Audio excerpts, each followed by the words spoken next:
Hello everybody, welcome back.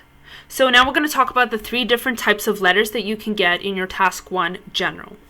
Okay, so we've talked about how it's important to identify what kind of letter you will be writing.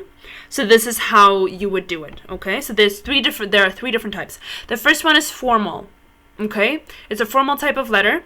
So when you would be writing this letter and how you would identify it is if you're writing to a manager, to a boss, to a company, and if you do not know the name of the person you're writing to, right? If it just says write to a manager and it doesn't give their name, then it's formal right away. If it's a company, if it's a boss, if it's a corporation, and you don't know a name, it's formal, okay? And there's a quiz on this, so you guys can practice. The second one is informal, okay? So if you're writing to a friend or to a family member, it's informal, okay? So usually in the question when it's informal, it says write to your friend, right? And in formal, it would say write to the manager. So it gives the word in the question. All you have to do is recognize instantly that, okay, I'm going to be writing either formal, informal, or semi-formal. This one is quite rare in Task 1, but it's still important that you know because it might come up. You never know. So this is if you're writing to a manager, but if you do know their name. Okay, so if you know the name of the person, let's say write to the manager, Mrs. Smith, or something like that, then you know that this is going to be semi-formal.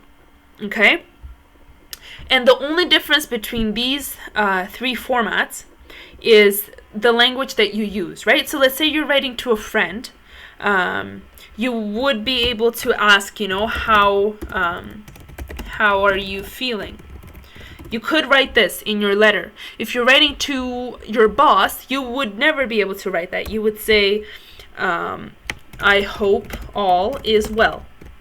Right? So there's just a different sense. There's a different tone. If you're writing to a boss or if you're writing to a friend, right? You can talk closer to a friend. You can talk to them honestly. If you're talking to a company, you have to use a different kind of language, right? Imagine in real life when you're writing emails, the email to your friend is never the same as an email to your boss, right? To your boss, you would be like, hello, I hope all is well. I just wanted to ask blah, blah, blah.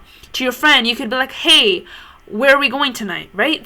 It's very informal because it's to a friend. It's the same way we talk to people. We don't talk to somebody who's 60 years older than us the same way as if we talk to our peers, right? We talk to them differently. We use different words, different vocabulary. So the same thing is in this letter. So that's how you would identify whether it's formal, informal, or semi-formal.